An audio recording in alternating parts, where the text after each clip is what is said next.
Call to order the July 10th, 2015 public hearing of the City of Prescott Preservation Commission.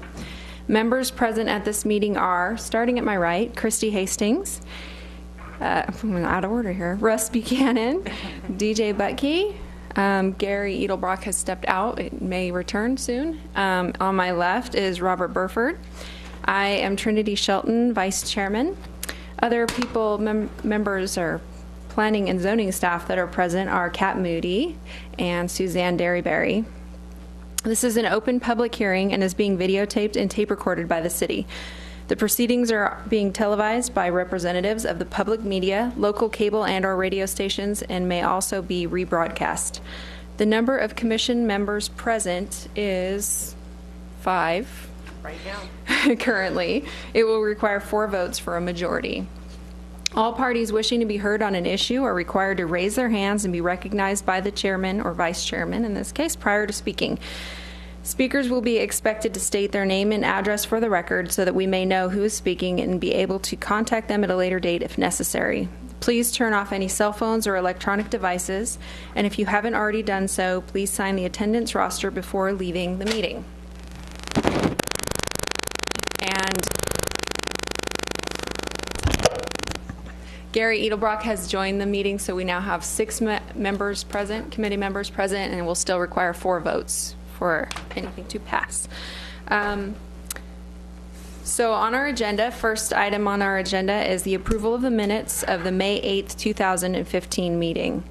Has everybody had a chance to review the minutes from that meeting?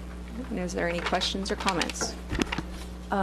Madam Chairman, I do have a comment, or I guess a correction, in that I was not present at that meeting. Okay. And I'm listed as being there.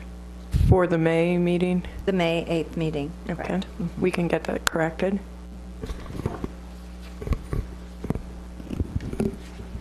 Any other items of note, anyone?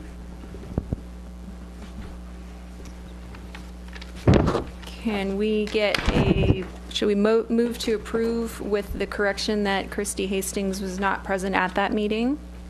I move that we approve the minutes of that meeting with that correction. Second. We have a second from Gary Edelbrock. So we have a motion and a second. All those in favor of accepting, please signify by raising your right hand and stating aye. Aye. Aye. All opposed? Okay. Passes 6-0. Is that correct? Okay. The next item is the approval of the minutes of the June 12th, 2015 meeting. Same situation. Has everybody had a chance to review the minutes and everybody is in agreement that it's proper? If there's no issues, then if somebody could move to approve the meeting minutes. Motion to approve. Okay, we have a motion to approve. Do we have a second? Second. Okay. With a motion and a second, let's have a vote. All those in favor of accepting, raise your right hand and state aye. Aye. All opposed? Okay, motion passes 6-0. So the next item on the agenda is HP 15-016 for 122 East Gurley Street, Historic Preservation District Number 7, Hassayampa Inn. Request approval for replacement of windows. The presentation will be made by Kat Moody. Is that correct? Yes. Good morning. Good morning. As stated, this is a window replacement request for the Hassayampa Inn, and we have an image here that shows there's 2 horizontal yellow bands depicted in this image, and in between those bands, those windows are the windows that are slated for replacement. And then there's also this view, which shows the back side, just the other side that you couldn't see from that image. So these windows between those 2 yellow lines are, there's approximately 96 windows that are going to be replaced. They are, this work is going to take place over several years, so it will be a measured approach so that they can maintain business at the hotel and they can just do selected rooms and kind of work their way through the project. Most of these windows are original to the hotel. They are going to be replaced with a all-wood window, and here's a couple of images that show, the technical details regarding these windows. So as you can see, these are still windows that are in keeping with the current style of the windows at the hotel. It's an all-wood window, and then it has a aluminum cladding on the exterior. The aluminum cladding will be pre-finished white, which the current windows are white, both interior and exterior. The replacement windows are going to be pre-finished white on the aluminum cladding on the exterior, and then the wood interior will also be pre-finished white from the manufacturer. And I'm going to that's the bare bones presentation on what's being proposed, but I want to give the contractor, Lee Vega, a chance to expand on that if you have anything additional to add.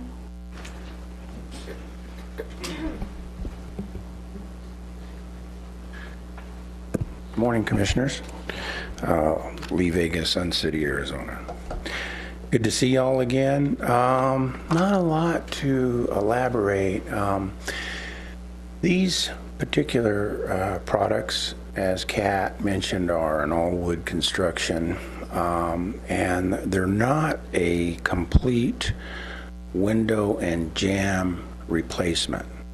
They're basically new sashes and new jamb liners. The plus side of that is it's a far less invasive process to put the new product in there. When you replace jambs and everything on these older buildings, they have window bucks that tie the brick together and the structural components that are in there. And when you pull those jambs, sometimes you disturb those existing structural components, and then it just gets expensive. You have to have access from the exterior of the building as well as the interior of the building, and it's just a very costly process.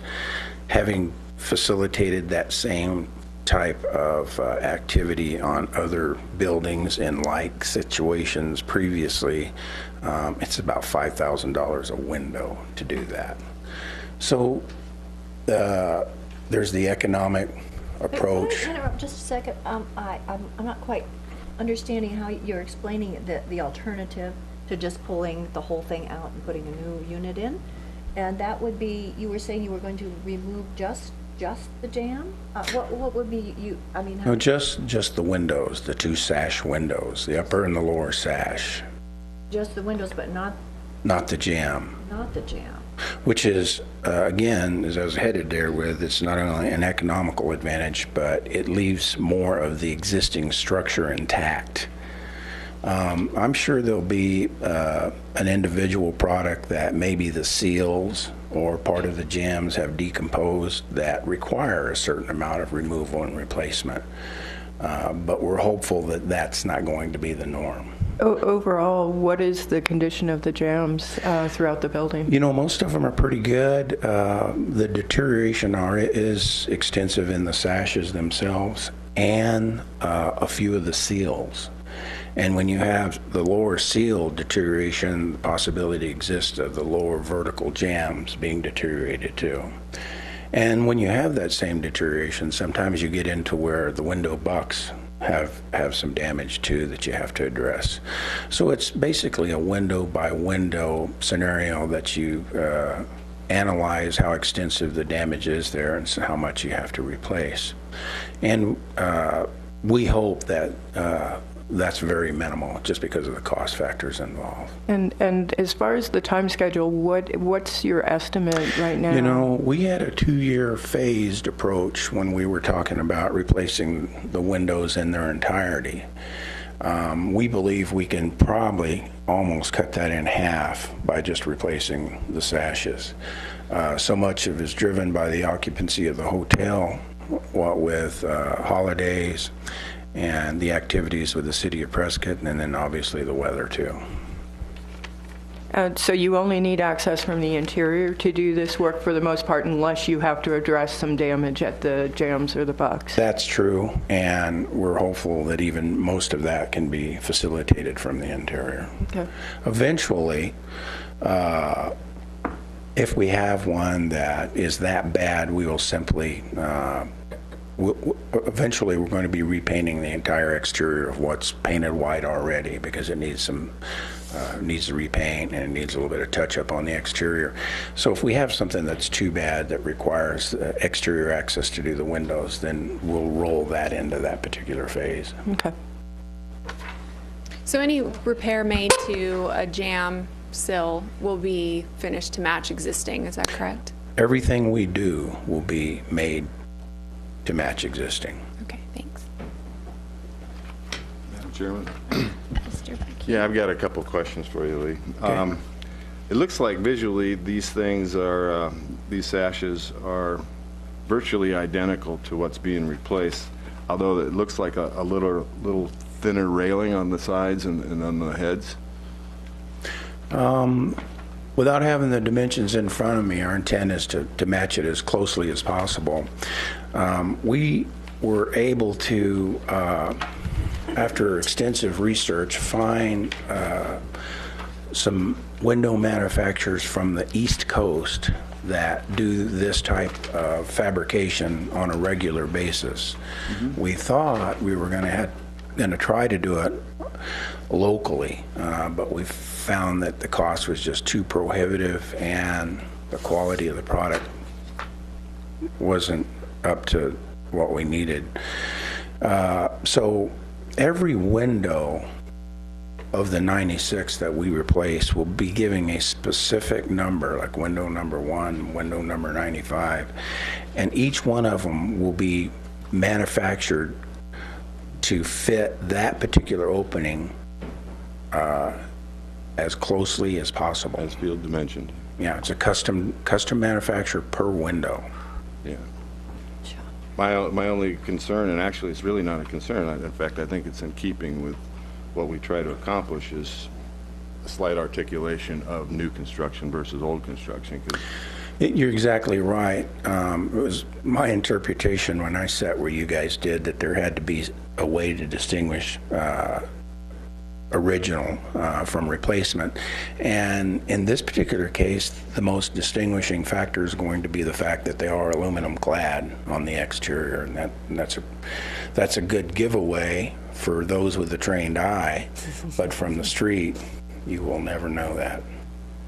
And just a technical question, and that would be, are you going to, I assume these are single hung, and then you're going to be using the same counterweights that are in the walls now? You know, I thought we were going to do that too, but we're not. Is it just... they have their own lift system incorporated in it, and the current cast product will remain in place in the original jams. We won't remove them, but they won't be the operational mechanism that powers them, which is it's a pretty cool arrangement. I was severely impressed when we ran across it that somebody finally got into that business to provide this type of product, because we're sorely needed here locally. Yeah, I concur. Those pneumatic systems are, yeah, they're a lot less troublesome in the long run than trying to dig out an old counterweight. Oh, yeah. And those cables always fail. Yeah, the ropes. Yeah, they do. Are the windows being replaced the original windows then? In most cases, there have been some that have been replaced previously, and on all of the southern exposure and the eastern exposure, there were actually more windows, metal framed dual insulated windows installed additionally to the original windows. Wow. So you had two sets of windows side by side because the exterior had deteriorated so bad that they just weren't operable anymore. And plus the fact that the economics of the heat gain, heat loss was incredible. It was very cold in the rooms, and not to mention the sound issues. So I think in 1985, on those two sides of the building, which was an ambitious project, and I'm sure it was quite expensive, but they had to do something. So that was their kind of a Band-Aid to address the problem at that time. So it's nice to see us getting back where those will all be taken away and it'll be more original. The options of the products that are before you, the only variables in those options are the low E level and what was the others? Oh, there's a product now that they have that's called Neat Glass. This is another thing I was unaware of, that in the composition of materials used in the manufacturing of the glass actually has the ability to shed the dirt and the dust far easier, and the windows stay cleaner far longer and requires very little maintenance. So I thought, man, I got to see that. Any other questions? When do you estimate starting this project? Upon approval of this commission, lead time of the product is probably 6 weeks. So I would say that given approval, we could probably be replacing some of them within 2 months. And we will try to expedite it beyond that 2-year phase. We'd really like to see it done in 1 year to 18 months.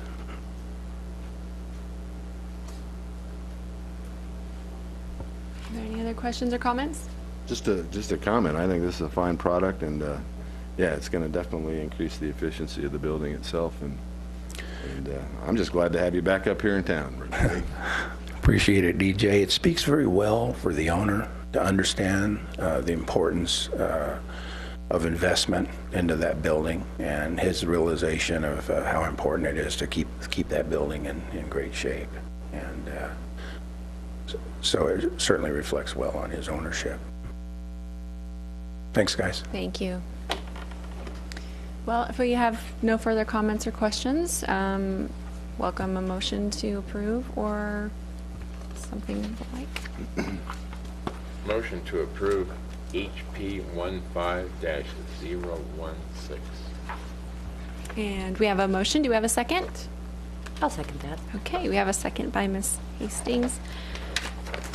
So with a motion and a second, we now will vote. All those in favor of approving HP 15-016 for replacement of windows on the Hacienda Inn, signify by raising your right hand and stating aye.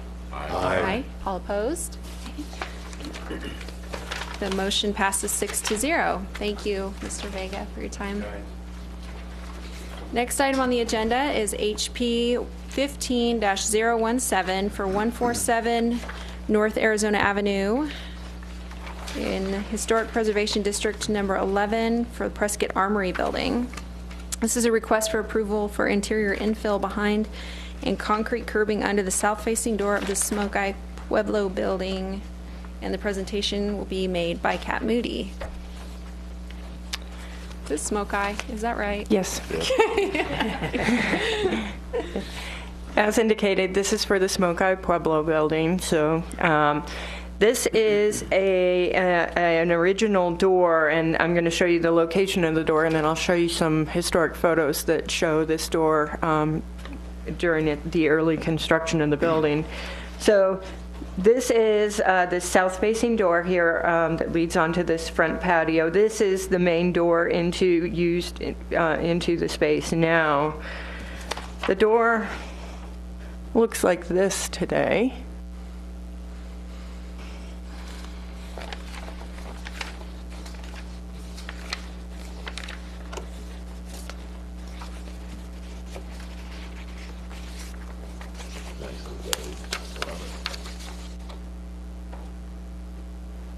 Here's the door under, in an early construction photo here.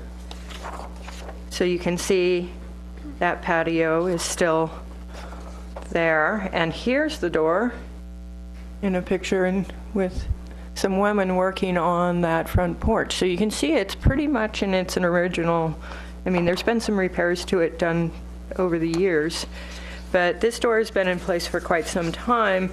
One of the issues is that water infiltrates under this door, and behind this door, currently, there's a closet.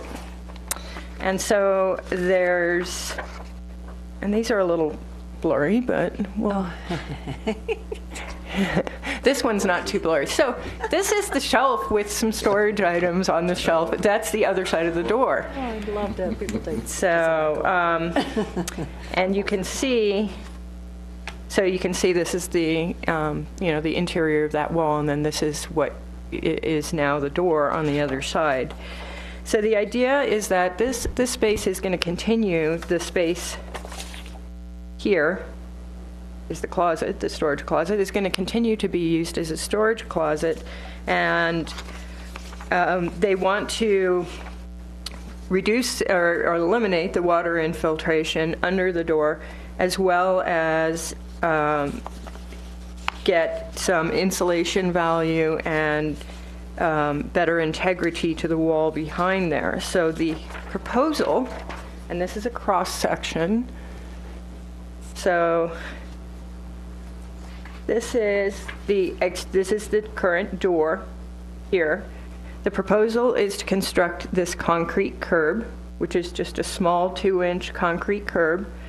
And the bottom of the door is deteriorated, so that bottom board of the door is going to have to be removed and replaced anyway. So that by removing that board, installing the concrete curb, replacing that bottom board so that it's just or just sitting on the curb, and then the proposal is to have a exterior stucco wall, a framed interior wall with then a lath and then stucco. So there'll be an actual exterior stucco wall behind the door, and then an interior wall with insulation, and they'll have their storage closet on the interior just as it is. And then the door will be bolted back to that newly constructed exterior face. So from the view of the patio, things are not going to look all that much different. The only thing that will be noticeably different to the door is the small concrete curb at the base of it. But that way they're maintaining the historic door, they're solving the water infiltration problem, and they're creating a better insulated space interior. And that is the proposal. And we do have Cindy Gresser with the Smoke Eye Museum here, and she's the applicant. So with that, I'll turn it over to you all for questions and discussion. Okay, does anybody have any questions or comments or items of note? I got a comment, Madam Chairman. I think this is a great solution. I mean, it's the preservation of the door. It takes care of the water infiltration issues. And just a note historically, in some of these old territorial buildings, they had raised thresholds just to prevent the snakes and the bugs from crawling in anyway. So kind of in keeping, really. Mm-hmm. And I think it's a great solution. That top header will probably also have to be replaced. Can you state your name and address? I'm sorry. Cindy Gresser, Executive Director, Smoke Eye Museum, 147 North Arizona Avenue. The top header on that door is also severely compromised. There's a small piece of flashing that was installed at some point in time. We have no idea when. And that was meant, again, to deflect the water away from the door. So that top header is also going to be replaced with a similar half-round log. Will be painted to match? Yes. Okay. And these are in pretty good shape, right? Yes, correct. Okay. Until you get down to the bottom. And then there's some difficulties there. Right. So but that would be part of the curbing. So the jam logs will stay? Yes. Header will be replaced? Yes, sir. The bottom of the door will be reworked? Yeah. Will the jam logs be trimmed the bottom 2 inches? To Yes, make way? probably once we get the door off and look at the condition of the bottom 2 inches of those jams, if they are as compromised as we think they are, then we'll just extend the concrete curb over to the jams. Okay. The header, is that basically non-structural? Yes, Okay. yes. The walls are the load bearing. Yeah.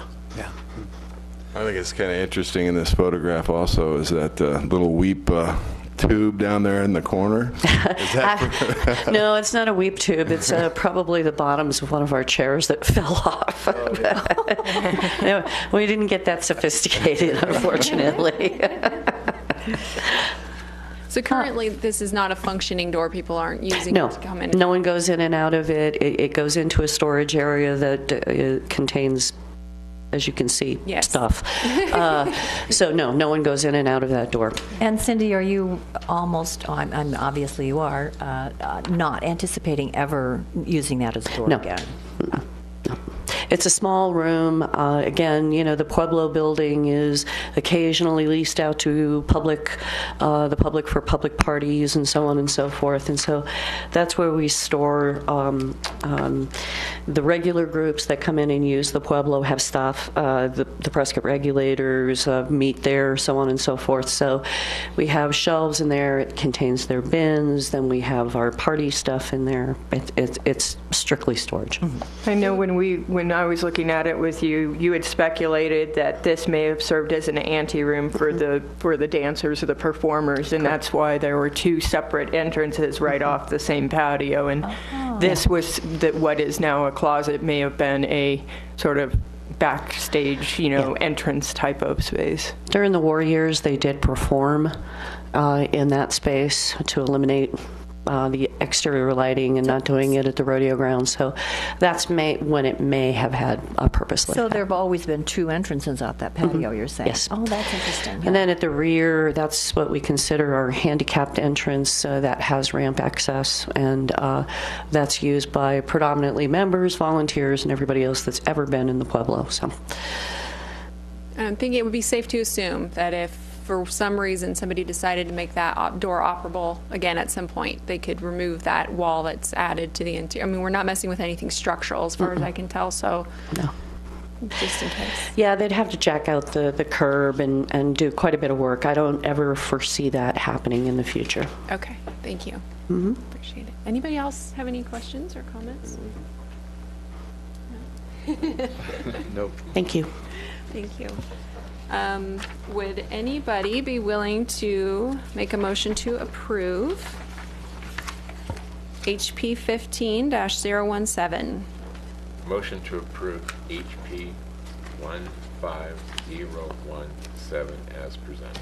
Thank you, Mr. Edelbrock. Do we have a second? I'll second that. Double seconds. Double second. All right, we have a motion and a second. All those in favor of accepting HP 15-017, request approval for interior infill behind concrete curbing under the south-facing door in the Smoke Eye Pueblo building, raise your right hand and say aye. Aye. All opposed? Okay, that motion passes 6-0. Thank you so much for your time. All right, so we have the next item is update of current events or other items of note. And I do not have anything for you. Does anybody else on the commission have anything? I have a question. When we were presented with the Depot Marketplace signage changes, which, by the way, have been completed, there is a banner that's hanging between the 2 columns on the lower level. Okay. It says Stratos Wealth Partners and so on and so forth. That wasn't included. Are they able to put that in there? Banners are considered temporary, and they have a limited time they can be displayed. And so, yes, they are, because it's a temporary, it's not permanent signage. So they just need to get a banner permit, and then they can keep it up for, I believe it's 90 days? 45 days. No more than 45 days. Okay. So, I had one question. I understand that you recently went to the opening of the courtyard? Yes. Down on Montezuma? Yeah, the holiday Holiday courtyard. Holiday Courtyard. Yes. And you found that to be a nice experience? Yeah, it was lovely. They opened the space for the Fourth Friday Art Walk. They plan to have performances in there every Fourth Friday through October. And so I encourage you all to go down and enjoy it on a Fourth Friday Art Walk. So they intend to have live music and other performance groups on the stage. And then with last time they had beer and wine provided and food provided by Park Plaza Liquor and Deli. Nice. So Fourth Friday? Yep. The Art Walk. And I think this Fourth Friday, I think it might be the Cheek Tones. All right. So. What time do they do that? Well, Art Walk is from 5 to 8, right? I think so. It's during that period. It's essentially a self-guided art walk, isn't it? Yes, it's a self-guided art walk. Yes. Yeah, just particular galleries are open and they have food and drink and artists standing by to, sell you some art. But it's fun. I mean, Art Walk is a really wonderful, function in this town, and it's a lot of fun to come down on Fourth Friday and just see people you never get to see while you're out around town. It's great. And speaking of art, I would like to remind everybody about our the 18th annual Prescott Indian Art Market at Charlotte Hall Museum this weekend. There's music and Indian music and dance and fry bread and demonstrators and lots of art. Great. Very good. Thank Isn't you. there a regulators event coming up soon? Is that what you're part of with somebody? Regulators? Yeah, isn't there a shootout coming up on the square? here? I don't, You know? Yeah. they're not Usually part it's of this the time of museum. year. Yeah, the I regulators don't- are doing, I believe it's the 25th, but it's coming up, and they're going to combine it with the ride. Huh. Okay. Because then they're doing the shootout on Whiskey Row. Yeah. Shootout. That's an annual then. Yes, it is. Speaking of annual events, the home tour, have you heard anything more about? We are planning for next spring for the home tour. Yes. So we're going to be contacting the potential neighborhood this fall, and then we will be shooting for next May. Is there a neighborhood targeted? Yes, we are interested in approaching the West Prescott National Register District, which is Park, Country Club, and the associated streets in that district. Now that they have access with the road. Which is why we waited to do that neighborhood, because we realized we had considered trying to approach them for a fall tour, but we knew that the road was only going to be open, around this time, so we felt like it was a little excessive to be asking them to open their homes right after having finished a major public project on their street. So, Went through. Danger it was, too. yes, it was. Yeah. Done now. It's a fun street to drive on. Yeah. I want to speed on there for some reason. Please don't. On record. That's my neighborhood. All right. Is there anything else, anybody? All right. I guess that leaves us with adjournment. So I hereby adjourn the meeting of the Prescott Preservation Commission, Friday, July 10th, 2015. Thank you. Good job. Good Thanks. job. Oh, Trinity. All right. Flawless.